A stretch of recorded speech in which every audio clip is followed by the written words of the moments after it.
जिस मामले में आज प्रेस वार्ता की है, इस मुद्दे को लेकर मुद्दा यह है, अभी कुछ समय पूर्व दिल्ली के रामलीला मैदान में मुसलमानों का बहुत बड़ा आयोजन था और उस आयोजन में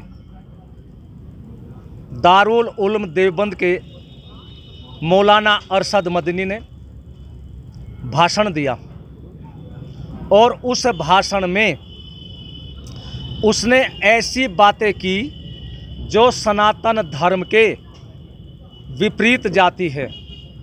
सारी तथ्यहीन बातें उसने कही और उनकी बातों से सनातन धर्म का भी अपमान हुआ है और सनातन धर्म के मानने वाले आहत हुए हैं, उनके दिलो दिमाग को ठेस पहुंची है। तो एक हलचल पैदा हो गई। तो अरशद मदनी जी ने जो गलत कहा, शास्त्रार्थ उनके साथ करने के लिए हम लोग उनके पास दारुल उलूम देवबंद 28 फरवरी 2023 को मुजफ्फरनगर के महावीर चौक के निकट राजकीय इंटर कॉलेज के मैदान से एकत्रित होकर के चलेंगे और वहां जाकर के शास्त्रार्थ करेंगे। शास्त्रार्थ के माध्यम से उनको बताएंगे कि मदनी जी, आप लोगों ने जो शब्द कहे ये तो सिद्धांत के विपरीत है और आप जैसे बड़े पद पर बैठने वालों को कहने से पूर्व सोच लेना चाहिए कि भविष्य में उसकी बात कोई काट न सके उसकी बात, क्योंकि शास्त्र के माध्यम से हम उनकी बातों को काटेंगे। तो इसी विषय को लेकर के अपने सनातन धर्म की रक्षा के लिए कल भविष्य में कोई और इस तरह की उलूल जुलूल सिद्धांतहीन मर्यादाहीन बातें कह करके हमारे इस पवित्र भारत भूमि को बदनाम करने का कोई भी षड्यंत्र न करें। क्या सवाल मदनी से है आपको? देखिए, हम मौलाना मदनी से शास्त्रार्थ के माध्यम से ये प्रश्न करेंगे। इनका मुख्य विषय जो है, प्रथम, यदि ओम और अल्लाह एक है तो आप ओम को स्वीकार करते हैं क्या? दूसरा, क्या आप मानते हैं कि आपके पूर्वज मनु महाराज थे? तीसरा, आपने कहा मनु अल्लाह की इबादत करते थे, किस ग्रंथ में लिखा है? चौथा, क्या आप वेदों में अल्लाह के विषय में पढ़ा है? पांचवा, इस्लाम मजहब की आयु कितनी है?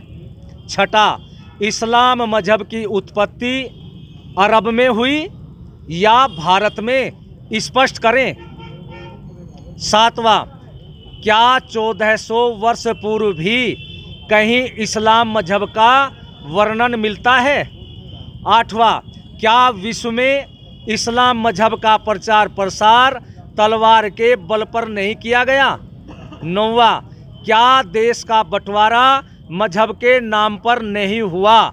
ये मुख्य प्रश्न है और जब शास्त्रार्थ होगा तो अन्य विषय भी, अन्य प्रश्न भी आ सकते हैं और उनके प्रश्नों का उत्तर हम वेद शास्त्रों के माध्यम से, ऋषियों की मर्यादाओं के माध्यम से देंगे और उनका उत्तर केवल हम वाणी से देंगे। और यहाँ से हम बिल्कुल शांति रूप में, क्योंकि हम लोग तो साधु हैं भाई, अहिंसा के पुजारी हैं और फिर वसुधैव कुटुंबकम सारा संसार अपना है, इस विचारधारा को लेकर के शांति रूप में जाएंगे और शांति रूप में ही पुनः अपने उसी स्थान पर आ जाएंगे। तो महाराज जी, आपके साथ में कितने लोग, आप लगातार जन समर्थन मांग रहे हैं? देखिए, कितने लोग हैं, कितने संगठन आपके साथ में और कितनी संख्या, और जाने का क्या माध्यम होगा आपका यहाँ से देवबंद? देखिए, हमने सभी सनातन धर्म के मानने वालों से आह्वान किया है कि आप लोगों के अंदर ऋषि मुनियों का,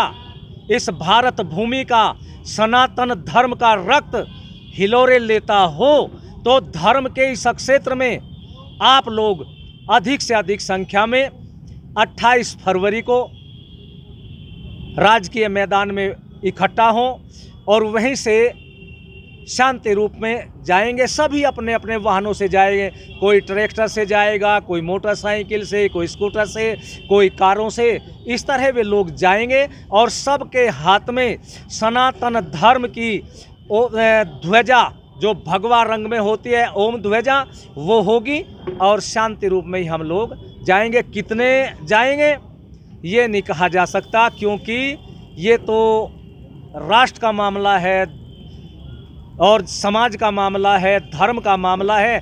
कितने आएंगे ये तो 28 तारीख को ही महावीर चौक के निकट जो राजकीय मैदान है इंटर कॉलेज का, वहाँ पहुँचने पर ही लोग तो यहाँ से किस समय प्रस्थान करेंगे? कॉलेज से हम लोग कॉलेज के मैदान से 10 बजे प्रस्थान कर देंगे।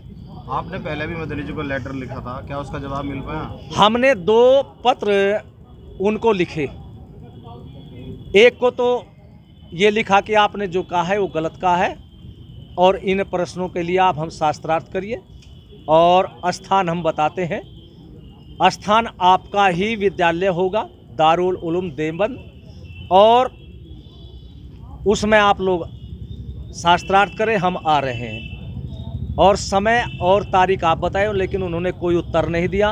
उत्तर नहीं दिया तो दूसरा पत्र हमने पुनः भेजा कि आपने हमारे पत्र का उत्तर नहीं दिया, तो इसलिए अब 28 फरवरी को हम लोग आपके दारुल उलूम देवबंद के गेट पर पहुंच जाएंगे शास्त्रार्थ करने के लिए, और वहाँ की सारी व्यवस्था आपको करनी है, आपकी संस्था की करनी है, संस्था को करनी है। हम तो केवल शास्त्रार्थ के लिए शांति रूप में आपके पास पहुँच जाएंगे।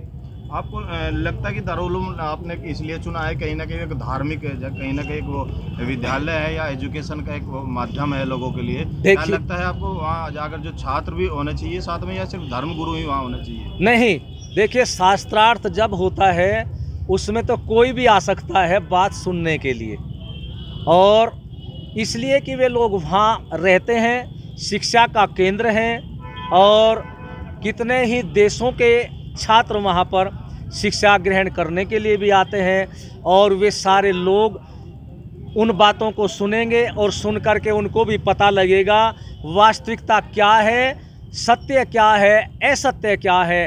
क्योंकि हमारे ऋषियों ने लिखा है कि असत्य का विरोध करना और सत्य को धारण करना प्रत्येक मनुष्य का परम कर्तव्य है।